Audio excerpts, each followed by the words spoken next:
Hello, everyone. Today is Tuesday, May 10th, 2022 at 7:59 a.m.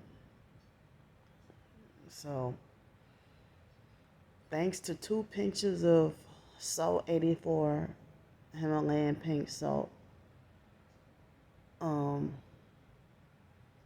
that helped me get at least, well, I'll probably say about almost somewhere around 7 hours of sleep last night. So I guess I went to bed at 11:30 or just before 11:30, and then I woke up at 6:40 this morning, and I tried to go back to sleep a few times and couldn't go back to sleep. So I could not go back to sleep for anything in the world. I guess that's all the sleep the perps will let me have, you know. But my body's still feeling weak, and I'm still feeling a sleep deprived feeling. And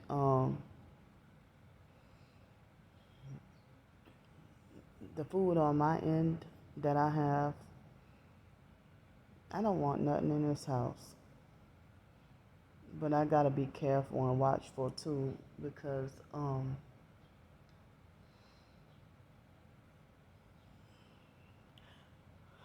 I can't be eating stuff like a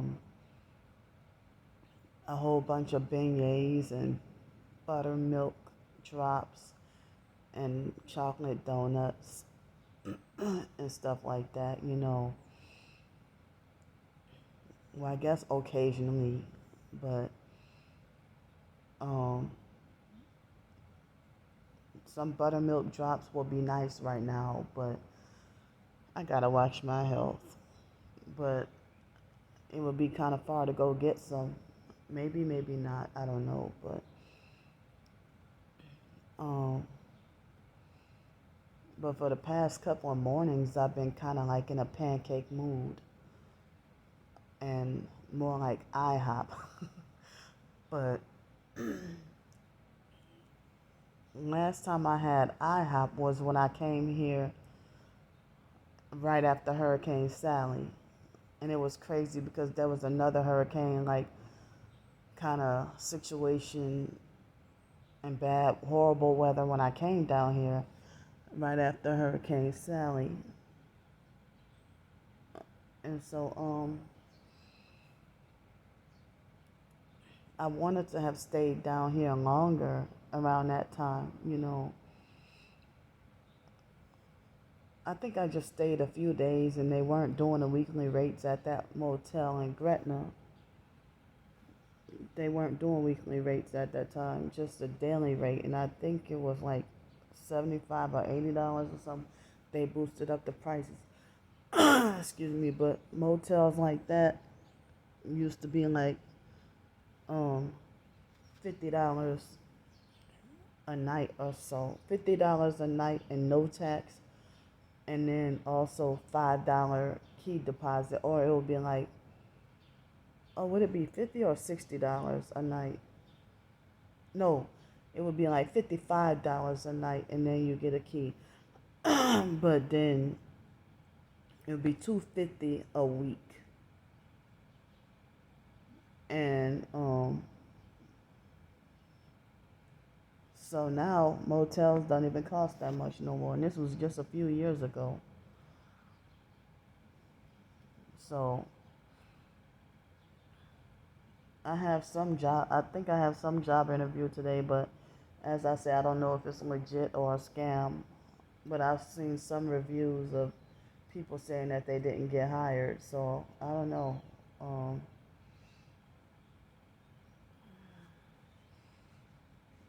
but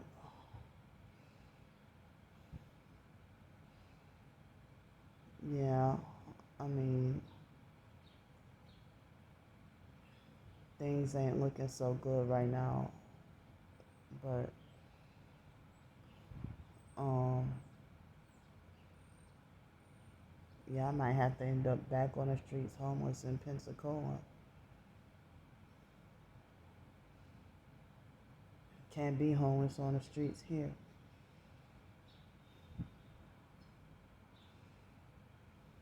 But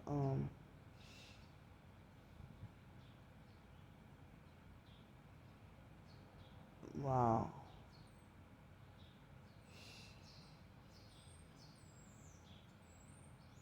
But you know, I was trying to save people the burden of, I mean, I couldn't get another job, and so, you know, but then again, I'm just tired and exhausted and burned out from regular employment and having to deal with the workplace mobbing and all that. I don't even know if I can just write my ass off, and I don't know if that will help. If I just write a whole lot more short stories or work on a novel or another nonfiction ebook, hurts, noise harassment.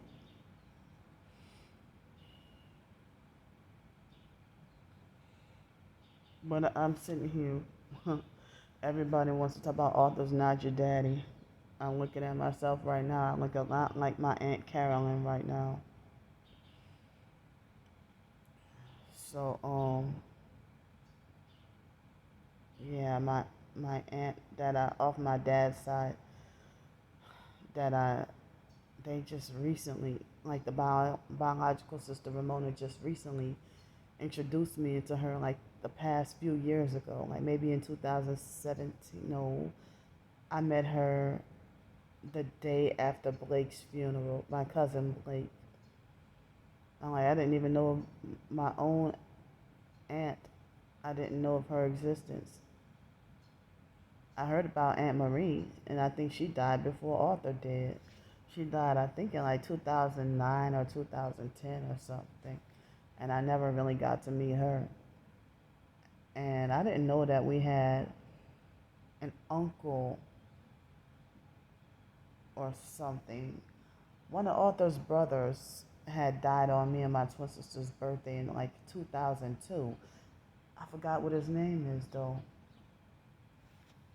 So, um, yeah, I mean, my Aunt Carolyn or certain other family members, their minds is poisoned by the immediate family members. The smear campaigns, false rumors, and lies, to avoid Candy like the plague. It's Candy's trouble. And if professed targeted individuals and the perps and the fake TI perps and the even real targets, if they all view me as the same way, they all have that same opinion that stay away from Candy because Candy's trouble. And I'm off to myself, forced to be off to myself.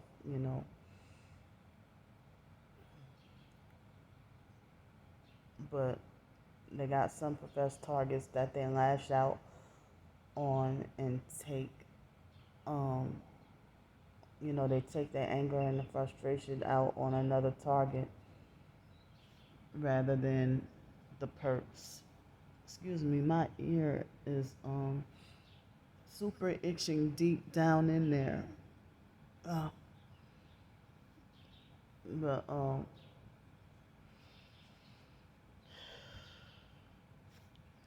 I just like feeling all kinds of emotions right now, and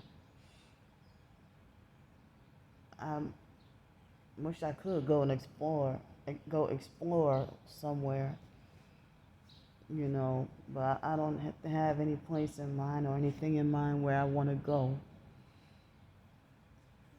But I can't really find that many places in New Orleans that sell crawfish po' boys. I guess you can make your own, but um, in other places in Louisiana, like Lafayette and stuff, they'll have a crawfish po' boy. But they got this place in Pensacola that has like it was a Vietnamese food place, and it had like some a really good crawfish po' boy. Excuse me.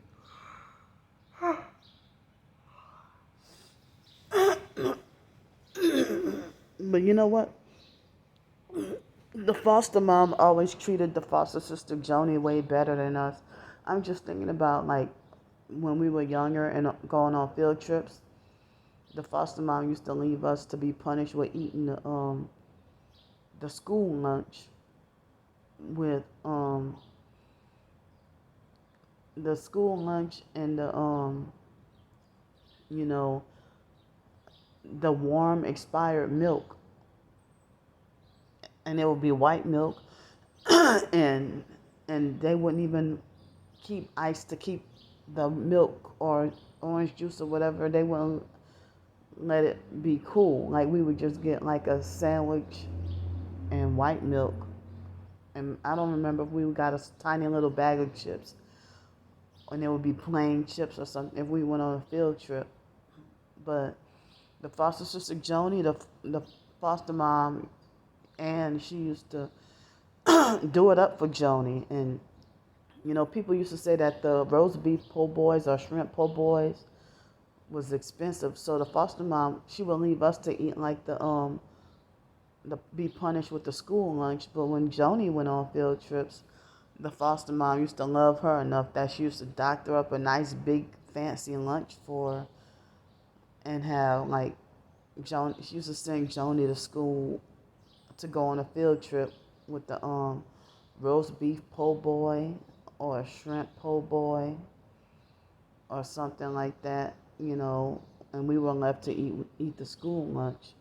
That's because Joni got treated better because she was biologically or genetically related to the foster mom. That's the foster mom's cousin's daughter, and Joni was adopted. The foster mom adopted her, so that's why Joni got treated way better. But Joni had to endure abuse too, like being whipped with a belt at 19 years old. And the foster mom used to put bloody welts on her and stuff at 19 years old, even for poor grades in school. And one time Joni was 19 years old, and the foster mom threatened to punish her by, trying to say, well, Joni, if you fail your senior year in high school, if you fail one more time, then I'm going to put your ass in special ed. Like, the foster mom didn't leave us be after we turned 18. Now she still sought to control us. And and that's one of the reasons why our growth is stunted and being overly sheltered and everything like that. That's why we don't really know how to interact with people, or have good relationships with people, or get because of being overly sheltered and in a cult and brainwashed and stuff, and still being treated like a child even in your early 20s. And then now this is how society treats me. I don't know if this is a little bit of yeah, this might be a little bit dry skin from the that sunburn. It's like the last little remnants. Looks like my face kind of, I still got some on my nose, but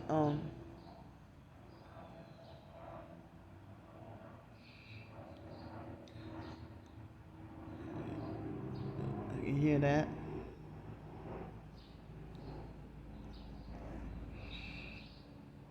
But it looks like as if the suntan or the sunburn kind of healed somewhat faster than I thought.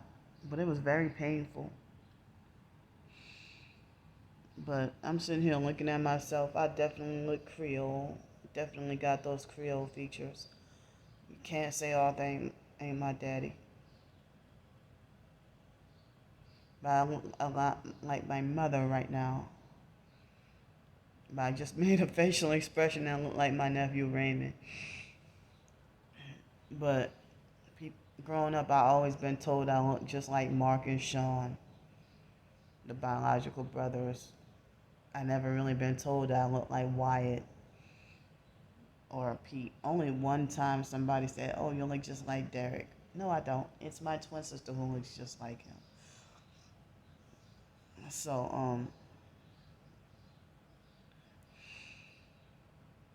I'm, still just taking this living situation one day at a time.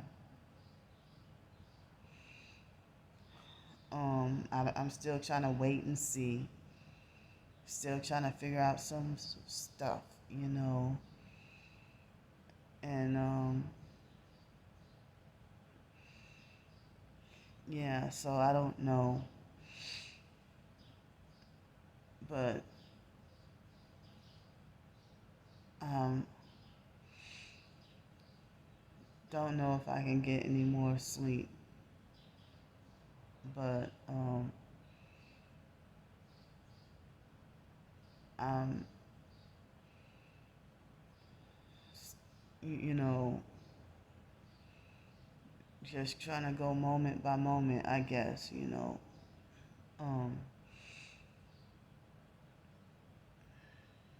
but yeah, I mean, I would like some seafood, like it's crawfish season, I think. Like in 2017, I know it had been a long time since I've been in New Orleans, and then I came back, and I got cussed from A to Z by not knowing when crawfish season was. So I think right now it's about crawfish season, and right now it's about that time for people to have like graduation parties, and you might see, excuse me, a crawfish boil or Well, I don't know if people do. I never heard about people doing picnics anymore. Just like back then, years ago, people used to do block parties and slumber parties back in the 80s and 90s. And one of my first short stories that I wrote was about a seafood boil. In New Orleans, they don't say boil, they say barrel. Yeah, baby. But they'll say, seafood barrel. Yeah, we're going back Kendra and them house by the seafood barrel. Yeah. And they don't say praline, they say pralines. But, now that I have some, you know, it'll be amazing if I can just make some pralines right now or make a unique, different, creative kind of praline, like with a different flavor in it. And, or even if I can do something like dye it with food coloring or something weird or different like that. And then,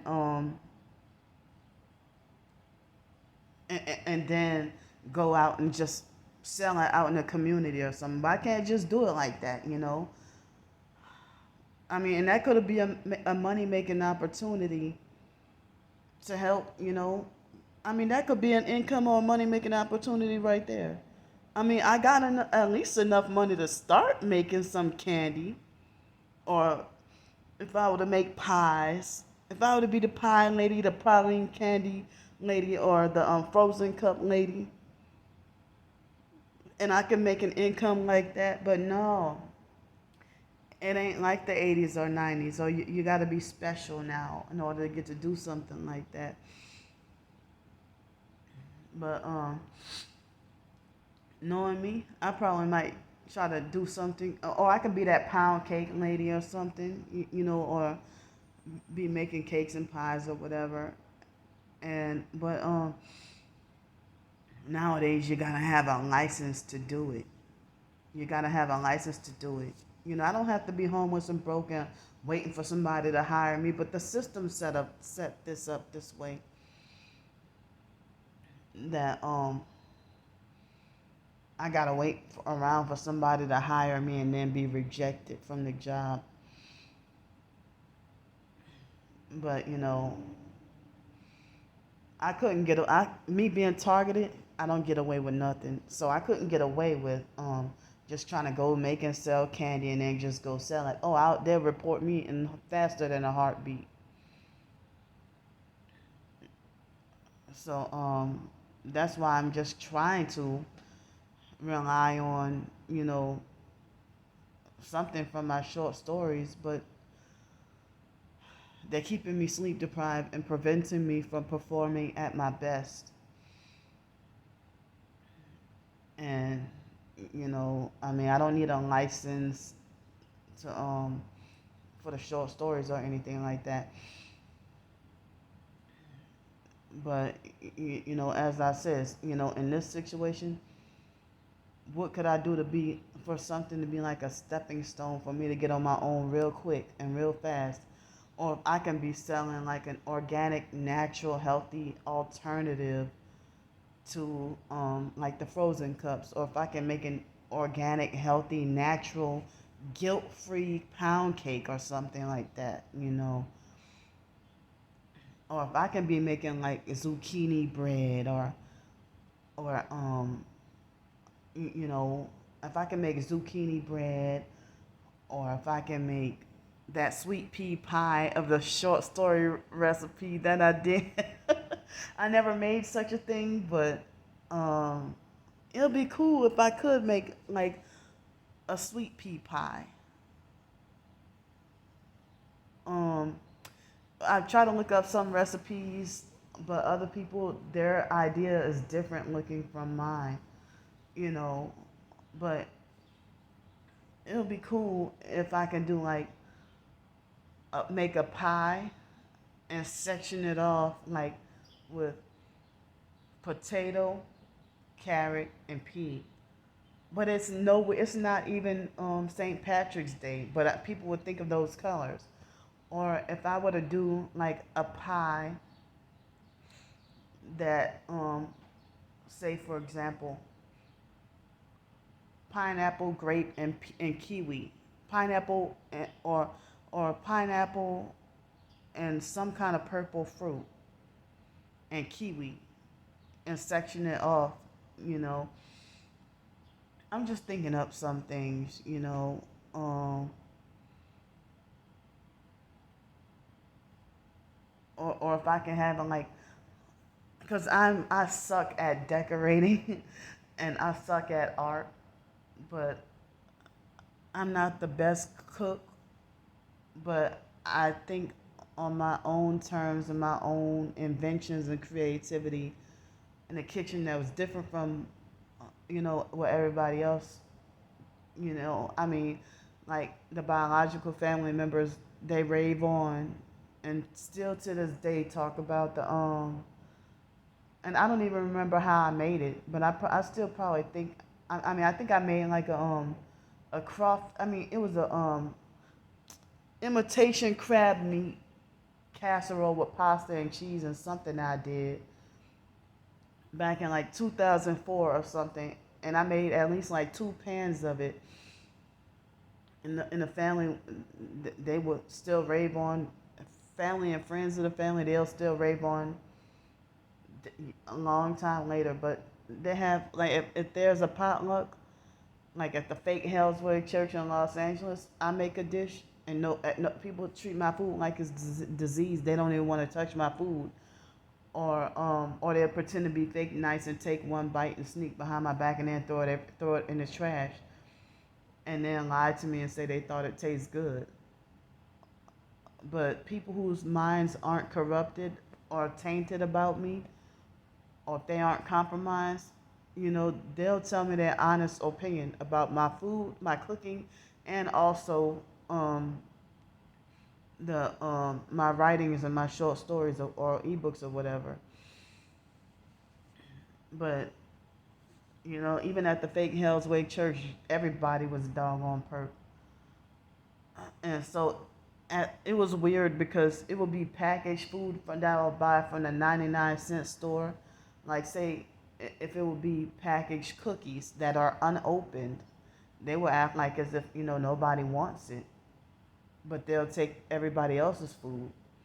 And then me and David Jane, both of us, will be singled out and just called greedy.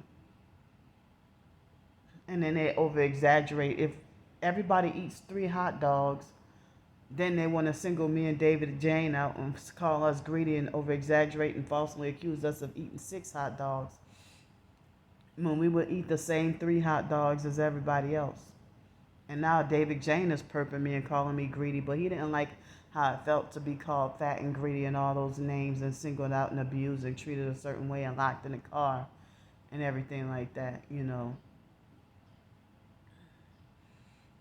So, I mean, I think I remember in New York, everybody was crazy over the pralines that I made.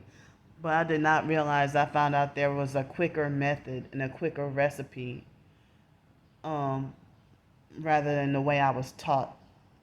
So I wish I could one day try like the quick recipe, but I don't want to steal nobody else's recipes and stuff like that. I want to do things myself, on my own.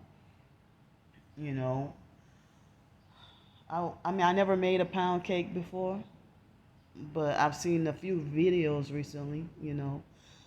Well, let me stop ranting off. They're about to cut my video off.